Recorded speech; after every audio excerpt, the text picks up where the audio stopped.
I'm not just going to tell you where to find them, I'm going to show you.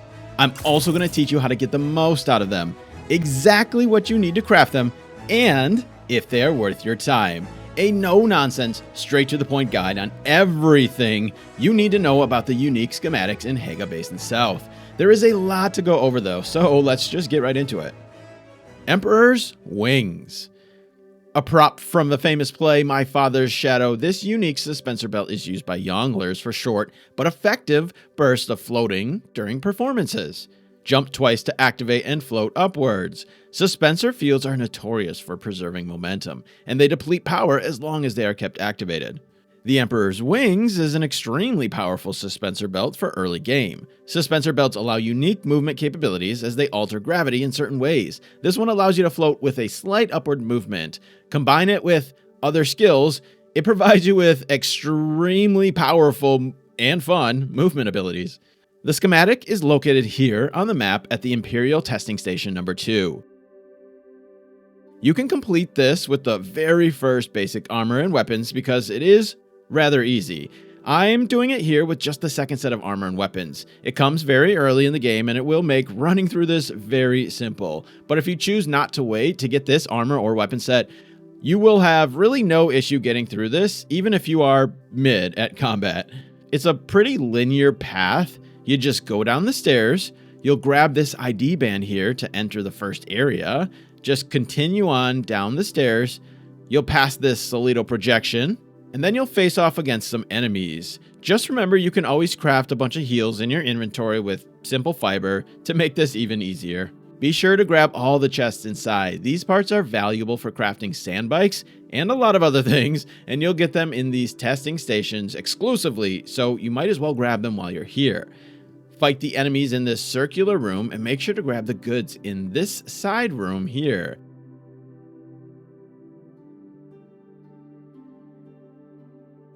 Then, down the stairs and you will find this dead body here. Continue on into this room. Here is a bonus tip. Go down to the left, down these stairs, around the corner, and grab this ID band. I'll show you why in just a minute. Another bonus room off to the right here with this yellow-orangish colored light. You can open it up and grab even more resources. You will want all this stuff, so go ahead and grab it. Then, just straight forward into this room where you will face off against this somewhat tougher opponent. He has a shield, so you will need a knife or a disruptor, which you probably won't have at this point, but even the basic knife can get the job done, if you are decent at combat. Otherwise, just this second tier knife and armor set makes this fight pretty easy for anyone. These rooms unlock once he is defeated. Then in this room, inside you will find your prize in this chest. Along with it, an important resource to craft it, spice infused copper dust. This is important because you'll be able to come back here every 45 minutes. That's how often they respawn, along with all the other locations that I show you, and you'll be able to farm this resource that you otherwise wouldn't be able to get till you farm spice, because it's spice-infused copper dust. On the way out, you can now go downstairs and get even more loot.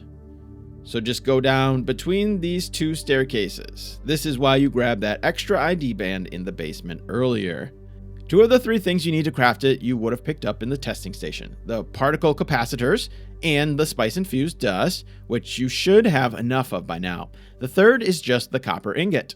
This is something that you would do in the tutorial, but just in case you hadn't done it or are curious, you'll farm it from the blue infused rocks, refine it in the small ore refinery, which is an early game structure. It's very easy to craft and you will do all this stuff in the tutorial. You will need to unlock the schematic once you are at your base. This is the same true for all schematics, and they do have a limit on the usage, so keep that in mind. But you can go back and repeatedly farm the same schematics every 45 minutes. Then you'll craft it in the fabricator, another early game structure that you will have just by going through the tutorial. You will need a power pack to use these suspensor belts. There are various levels of quality. Early on, you can craft the first one in your inventory, and you will likely already have one. As you progress, they'll give you more and more power, allowing you to use this thing for longer periods of time. To get an even better use out of this early on, unlock the Trooper class. I personally like to start with the Trooper because I like the grappling hook right from the get-go, but just in case you start with anything else, you can go ahead and unlock the Trooper at Griffin's Outpost. You do have to do a quest, and it doesn't take that long, but if you don't start as a trooper, you definitely should do this just so that you can have these extra benefits for the Emperor's Wings. These are the skills that support that Emperor's Wings, though. So the grapple, obviously, which is the starter skill for the trooper. The anti-grav field, which you'll want for fall damage. The battle hardened, which reduces the cooldown of your abilities, so your grapple and anti-grav field can activate faster or more frequently. Then your suspensor efficiency, which will allow you negative 15% suspensor power drain. So you'll use less power with it. So exactly how does it work? A double tap activates it. It will suspend your momentum. If you activate it immediately after a jump, it will give you a larger jump because you have more upward momentum. If you activate it a little later, the jump isn't as high because you have lesser upward momentum at the top of your jump. Same thing going down. You start early, it'll be a slower fall. And if you start late, you might fall to your death because you've already picked up too much speed. Those are the basics. When you put everything together, including the anti-grav field, this is just a taste of the fun that you can have. The last things to note about the Emperor's Wings is that it is just one of the combos. I'm sure there's other abilities that you can combine this with. So go ahead and let me know in the comments what you all have come up with so far, because I'm definitely curious. And lastly, is it worth it? Well, yes, if that wasn't obvious by now, but the regular equivalent of this is the Leap Suspensor Belt. And you don't even unlock it until you are in the next area and have the Iron Tier available. And even when you do, it's still half as good. It has twice as much power drain. So, Emperor's Wings all the way. Cornered in a cave by Sardaukar forces, Kaleff managed to stay alive for a week without water, only emerging to draw blood from his enemies. When he was finally killed, the Sardaukar discovered this unique Kinjal modified to include an exsanguination apparatus. In other words, it takes your blood. Kaleff's Drinker is a must grab. It has better damage than the standard Kinjal, and its unique ability to drain your enemy's blood is probably the best way to get water until you can get into that second area, where you can unlock the Dew Reaper. But let's talk about how to get it first. It's located here at the first shipwreck, another location that you will go to on your tutorial quests. This is the only shipwreck in the game that is PvE. All the other ones are PvP. It's similar in difficulty to the testing station number 2, where you got the Emperor's Wings. Basic armor and weapons will definitely do, but to make it a lot easier, the second armor set and weaponry will make you just fly through this. It's much smaller and there's no tougher enemy at the end that you must defeat. You'll enter in through the back side of the ship, fight off the enemies, and just like before, make sure you are grabbing all the loot inside. This too is pretty linear, so it's not that hard to find. When you get a little bit inside, you'll see this door. Make sure you keep to the right or the left, it honestly doesn't matter. What you really want to do is just go all the way back into this back room, or what I guess would technically be the front of the ship with this hologram and staircase. You'll go up the stairs, stay to the right, and enter into this room. In the back of this room, you'll find a door that you'll want to cut open. Keep following the path just around the corner and into this other back room where you will see the special chest with your prize. This ID band will give you quick access out of the wreckage so that you don't have to backtrack. And then same as before, you'll go back to your base to unlock the schematic. The plasteel microflora is the resource that you will be getting at those wrecks. So, as I mentioned, make sure you grab all the loot inside before leaving because you'll need it for this and a lot of other things. You'll need more copper ingot and spice-infused copper dust, and you should have gotten more dust from the chest as well. So, you definitely should have enough to craft it by now. It has 10.9 damage per hit compared to the standard one's 7.2, a pretty nice increase. But its main benefit is the blood drain. Make sure to have your blood packs in inventory. Then, when you fight enemies, you will fill them up with your blood. It gives you about the same amount that you would get from the basic blood extractor. But what's really nice, besides the fact that you don't have to take the time to use the blood extractor, is that you can go ahead and take the time to use the blood extractor to get extra blood. Basically, you're just doubling up on blood for each enemy you kill. So, really effective. let the blood flow, and get yourself Kaleff's Drinker. When Aren was ousted by the Karab, he brought some of their tech with him into the southern basin. This unique battle rifle is based on a similar Karab model. Aren's intention was to eventually lead an army of scavengers north to take vengeance on his old comrades. If you did follow the trooper path, this is a must get. But for anyone who wants a really powerful rifle early on, I suggest you check this one out. Its burst capability adds some really nice firepower to your arsenal. Located here at the Broken Stone Station. The enemies are about as difficult as both the previous locations, so the same rules apply. Early armor will be just fine. You will probably run into more shielded enemies, so make sure to have your Kaleff's Drinker on you. These intel strongholds are unique spots that have another really important thing you need: intel points. So make sure to check all the corners, as you will eventually find yourself wanting as many of these as you can. Since you're already here, go ahead and grab them. If you enter from the southwest, you will see these two buildings here. Go up the stairs to the left. Around the corner into this room, you will find your prize. You will need more copper ingots, spice-infused copper dust, which you just got more of again, and mechanical parts. These are the parts that you get from the wreckage. So if you grabbed everything when getting the Kaleff's Drinker, you should have enough. Otherwise, run back to the wreckage and just grab 3 more. So the damage is just very slightly less on this one, but the most notable thing about it is its burst potential. Also, it has a larger clip, which actually feels quite significant. The standard version has a slower fire rate. This one, in use, feels really powerful. Definitely a must for troopers. The Way of the Fallen. This unique Maula pistol has modified spring mechanism that automatically reloads darts without releasing trigger pressure. Rumor has it, the Count Hasimir Fenring designed this modification himself, admiring the design of the Maula pistol while decrying the inefficiency of its firing mechanism. This upgraded version of the very first weapon that you'll craft is significantly more powerful. What makes it more enticing is you can get it almost immediately, as it's an easy location with minimal enemies. You'll find it here at the Old Griffin Hideaway. You'll have to climb a bit or use your Emperor's Wings to get up there, then enter the cave and avoid the booby traps. Both times I've been inside, there have been no enemies, just traps, so be wary. Follow the path up this rock ledge. The entire cave is pretty small, and it's easy to see the way up as you enter into this sealed room. Cut through the seal and grab your prize. To craft it, it costs 6 copper ingots, 3 mechanical parts, more parts that you get from the wreckage, and 3 spiced copper dust. It has more than twice as much damage of the regular one, and it is fully automatic as well, as has a larger clip size. Not a super necessary thing to grab, but if you are in the area, it's a quick upgrade to your starter weapon. The Hollower Stillsuit. Next up, we have our first set of schematics, the Hollower Stillsuit. The Hollower clan is an inbred family of scavengers who inhabit the hollow arches of southern Hagga Basin. This unique stillsuit was their invention, though rumor persists that it was a gift from the Fremen that they hid during the Sardaukar pogrom.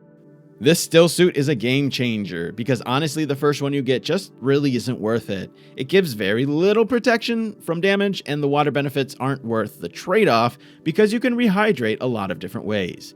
Meanwhile, the Hollower suit gives a lot more protection than the basic one, but even more than the scavenger armor set, which is the highest set that you can craft without going into the second area and unlocking the iron tier, except of course for the Arens schematic. This is how you get this one. It's located here at Dune Gap Gateway, similar to the previous stronghold in Challenge. Make sure to grab your intel points here as well. From the main entrance, go to the right and up the stairs, then right up to this next set of stairs and straight back, you will find it. You will get one of the 4 pieces each time you come here. So just like the other ones, you can come back every 45 minutes for a reset. This stillsuit is equally as strong as the Arens armor, the strongest you can get in Hagga Basin South. The differences are that it's a stillsuit, so you get the benefits of water pockets and better protection from the sun, which you don't really need necessarily in this part of the world. With Arens armor, you will get those benefits that you see here. Depending on your needs, it's probably best to go after one of the 2 armor sets, unless of course you are a collector, then by all means go ahead and get them both. To craft these pieces you will need micro sandwich fabric, which you get from moisture caves. The other resources, copper ingots, spiced copper dust, and plant fiber, all things you should have plenty of by now if going along the previous schematics, or just doing the tutorials honestly. Easy resources. Old Sparky, the Sims Cutter, and the Mohandis Sandbike engine. Next up is another group of items, but they are not a set. 3 separate schematics from the same location. Just like with the others, you will need to make repeated trips to get all these schematics, and 2 of them are definitely worth your time. Old Sparky. Sim found that if he crossed the wires in his power pack just so, he could create a unique power pack that recharged quickly, but with a slightly reduced power pool. Sim's power pack became known as Old Sparky for its constant discharge of electrical sparks, but his unique technique was copied widely by those who value speed over duration. You can find the location for these schematics at Keyhole Rock, another Intel stronghold with the same level of difficulty as the previous ones. Enter from the southwest and simply follow these metal grates on the ground toward the staircase.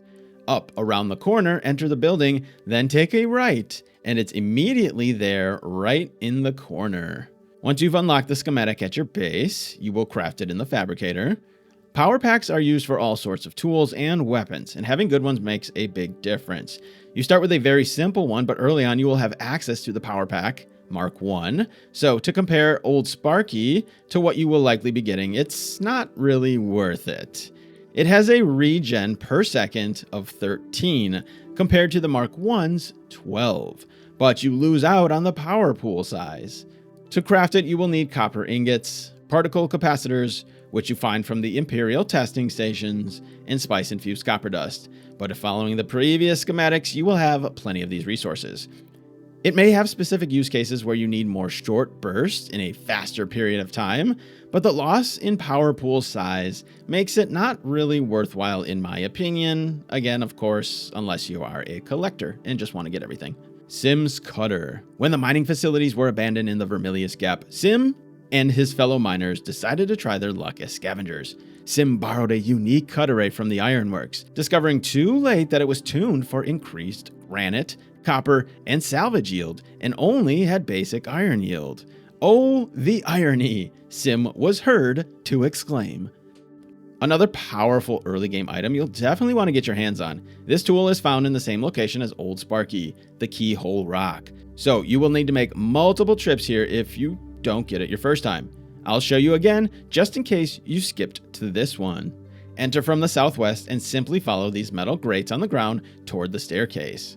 Up around the corner, enter the building, then take a right, and it's immediately there right in the corner. This powerful tool is not only better than the improvised one you start with, but it's also better than the next model, and good enough to hang on to for quite a while. It costs similar resources as all the previous schematics: copper ingot, EMF generator, which are parts from the moisture-sealed caves, and spiced copper dust, which you always get from the chests that you are getting from these schematics. Here are the comparisons between the models. The Sims Cutter gives you significantly more copper, granite, metal, and iron than the Mark 1. Its numbers are comparable to the Mark 2 for copper, granite, and metal, and for iron, it has the same yield. Pretty impressive considering you don't even unlock the Mark 1 until you followed the tutorial into the second area. So getting this early on is a huge advantage for resources, and you'll keep it for a pretty decent amount of time. You will have to unlock and craft the Mark 1 as part of a quest, so unfortunately you'll still have to spend those intel points, unlike with some of the other schematics where you get to save them, but it is still definitely worth it. Mohandis Sandbike. The Mohandis family claim their ancestry as merchant engineers, and even claim that his model of engine was crafted by an ancestor known only as Slide Rule. A unique modification allows it to be fitted into sandbikes, giving increased speed at the cost of additional heat. If you are looking for top speed, this engine will give you a pretty nice bump, but it pays for it in acceleration. This too is found at Keyhole Rock, so one more time for the directions in case you just jumped into this one. Enter from the southwest and simply follow these metal grates on the ground toward the staircase. Up around the corner, enter the building, then take a right, and it's immediately there right in the corner. To craft it, you will need copper ingots, particle capacitors, and spice-infused dust. Here are the comparisons. The Mark II is a iron tier item, so you will not even be able to craft it until you've started farming iron. And as you can see, it has an even greater top speed than the Mark II, so it's definitely worth your while to get yourself the fastest engine early game for quite some time. But keep in mind that the trade-off comes in acceleration. You can definitely notice it while driving around the narrow rock formations or going up a hill, driving around bends, pretty much anytime you are not out on open sands. This is one of those items you'll probably want to have to make a separate bike with, one meant for open sand travel and one for local travel, because you will feel the slog of that acceleration every time you turn your wheels or are slowed down by the environment. Aren's armor. Aren was a disgraced Karab warlord who fled south to live amongst the scavengers. He developed this unique scavenger armor, but it did not save him when the Karab sent a squad south to eliminate him. This is going to be your best armor set in Hagga Basin. It has the same armor value as the hollower Stillsuit, but has additional benefits. Like the other sets, you will need to make multiple trips to get all 5 pieces. Where you'll find it is just northwest of the shipwreck. You will find an unmarked location with a small scavenger camp at the base. You will need to make the climb or use your Emperor's Wings to get up there. It's hard to miss in this small area. You'll find your chest right next to this broken down ornithopter. It's another straightforward craft. Similar to the other armor sets, you will need plasteel microflora, which you can get right nearby at the shipwreck. The copper-infused dust comes with the chest, just like all the other schematics, and the other resources, copper, ingot, and plant fiber, you will definitely have by now. As you can see, this is reasonably better than the scavenger armor set. The Hagga Basin South doesn't have any overwhelmingly difficult enemies, but getting this ahead of time will help you make your transition into the next area even easier, because the next set of armor has 2 variations, a light and heavy. This armor is better than the light version of the Karab armor. If you are looking for the best armor in the early area and a way to deal with that next area without having to immediately upgrade, you'll want to take the time to grab all 5 of these schematics. Hajra Literjon Mk1. A unique water container created by the Fremen for those going on a journey of seeking. Often carried by Wali on their trial of Akal, the contents were donated from the entire siege as a sacrifice for good luck. Store more water than ordinary Literjons. Pretty straightforward, more water storage. You will definitely want this thing though, but you don't even need to worry about going out of your way. You will be guided to purchase and craft this as part of your early game tutorial quests. But what you will want to do is purchase multiple. I recommend at least 2. But you might want even more, because this basically makes the standard one pointless. You can save yourself some intel points and continually purchase or farm this schematic and never have to unlock the basic one. If you don't have the Solari or just want to save it, you can pick this schematic up from a chest too. Southeast of the shipwreck, there is an unmarked location. You'll have to climb your way up or use other means, but it's small and you can't miss it once up top. Just be careful of some booby traps. To craft it, you'll need copper ingots, micro sandwich fabric, a resource from moisture caves, and spice-infused copper dust, which you'll get from the chest, like with all the schematics. It has 1,500 storage space compared to the regular 1,000 milliliters. That's a 50% increase, so very significant. You will absolutely want multiple of these early on, as you won't unlock a better one for quite some time. This becomes even more beneficial when you eventually unlock the Dew Reaper. Before you get automated passive water collectors, the Dew Reaper combined with a couple of these will have you drowning in water, and you can take this water and store it in your base for production.